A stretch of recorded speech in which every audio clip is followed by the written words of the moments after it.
Го следите неделното интервју на Слободна Европа. Во него гостин е амбасадорот на Велика Британија во Македонија, господинот Ендрю Ки. Господине амбасадоре, Британија спаѓа во групата земји што го поддржуваат проширувањето на Унијата. Дали на јунскиот самит може да се очекува повторување на ситуацијата од декември поради нерешениот билатерален спор со Грција? Да, навистина Велика Британија е силен поддржувач на проширувањето на Европската унија. Нашиот нов министер за надвнешни работи Уилјам Хејг во Сарајево минатата недела ја потврди нашата поддршка за процесот и бара уште по активен и влијателен пристап од Европската унија во Балканот. За Советот во јуни правилата за донесување одлуки не е сменето. Значи да можно е една земјачка да вели дека не е спремна за некоја одлука за проширувањето, особено започнување на преговори со Македонија за членство во ЕУ. Како гледате на размислувањата дека Европската унија има одговорност ако земјава не добие датум за преговори? Сметам дека сега треба сите ние да гледаме напред, да разговараме повеќе за како да напредува проширувањето на ЕУ во Балканот, интеграција на Балканот во Европа. Тоа ќе бара придонес и од земјите членки на ЕУ и од регионот. Велика Британија многу сака да работи со нашите партнери во ЕУ, да осигуруваме дека ЕУ има многу активна политика, многу влијателна политика во Балканот. Во исто време, мислам дека проширувањето на ЕУ бара конкретни чекори од апликанти за да ги исполни критериумите и тоа бара и лидерство, флексибилност и постојана посветеност. Дали Европската унија е заморена од проширување и дали Македонија е се подолу на агендата? За Европската унија мислам дека можеше да се гледа од конференцијата во Сарајево пред една недела дека се уште има голем интерес во Балканот и во процесот на проширувањето на ЕУ и како рече мој министер, без Балканот во ЕУ ќе има можна дупка во Европа. Значи, многу е стратешко битно да продолжуваме со проширувањето. За каде е Македонија на агендата, важно е дека нема список на приоритети за Советот, нема споредување. Македонија нависте е на агенда и како земја кандидат и како земја со препорака за започнување за преговори од Европската комисија. Европската валута на светските берзи ја губи стабилноста. Дали економските случувања може да ја одложат политиката на проширување? Во секое време има многу теми за дискусија помеѓу министри и премиери во Советот на министри во Европа. Понекогаш економски прашања, други прашања за климатски промени, други наврешни политики. Тоа не значи дека не е важно проширување, тоа не значи дека нема да има уште внимание на Балканот. Во однос на Македонија постојат одредени неофицијални информации од Брисел дека извештајот за напредокот на Македонија во ноември може да биде полош од претходниот. Има ли причина за ова? Многу прерано е да разговараме за извештајот за оваа година кој ќе се издава во ноември. Мислам дека ќе треба да чекаме, ќе треба да видиме и тоа е належност на Европска комисија. Знам дека ќе има голем интерес на неколку сфери, бидејќи минатата година во декември Совет на министри посочија на неколку сфери каде што им беше многу важно да се види уште повеќе напредок. Слично сега во јуни пред една недела имаше состанок на комисија за стабилизација и асоциација туку во Скопје.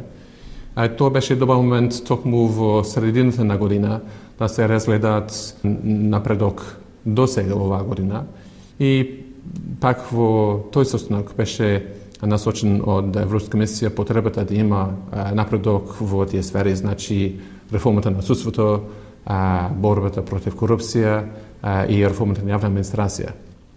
Кои се точките кои ги намалуваат изгледите да добиеме позитивен извештај?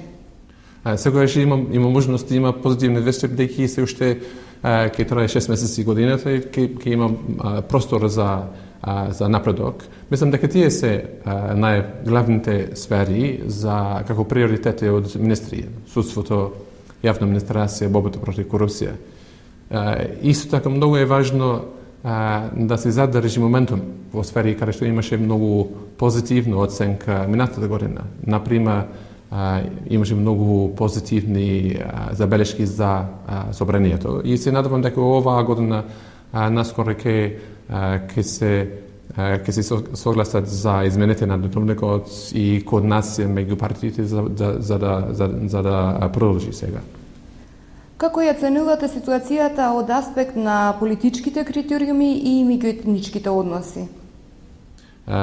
Прво е дека очигледно беше многу загрижувачки за граѓаните, за сите да гледат дека имаше во Македонија неколку вооружени групи пред неколку недели. Многу е важно да се знае дека нема простор за такво насилство во Македонија. Втора точка е дека постои веќе една добра основа за меѓуетнички односи во Македонија со Охридскиот рамковен договор. Многу е важно да се промовира активно учество од сите заедници во процесот на имплементација на договорот. Се надевам дека лидерите кога зборуваат за нивната визија за единината на Македонија, за заедничка еднина на Македонија, ќе истакнат овие две точки помеѓу други, бидејќи тие се основа за една еднина во Европа, една стабилна, просперитетна еднина за Македонија како земја членка на ЕУ и НАТО. Ако не добиеме датум, може ли тоа да се одрази врз меѓуетничките односи? Видливо е дека има голема желба и од една заедница и друга заедница и сите заедници за да влезе Македонија во Европската унија.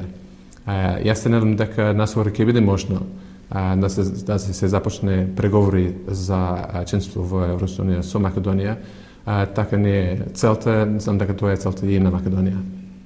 Зошто во Македонија има помалку странски инвестиции во споредба со земјите од регионот? Тоа е прашање, мислам, повеќе за инвеститорите. Тие се оние кои одлучуваат за нивните инвестиции и претпоставам дека има многу фактори, вклучувајќи можеби и сега фактори поврзани со глобалната економска ситуација, економската ситуација во еврозоната, како рековте, многу актуелна тема. Сепак знам дека инвеститори бараат добри услови за бизнес, бараат предвидливи услови за бизнес. И тоа бара не само добри регулации и клима за бизнес, исто така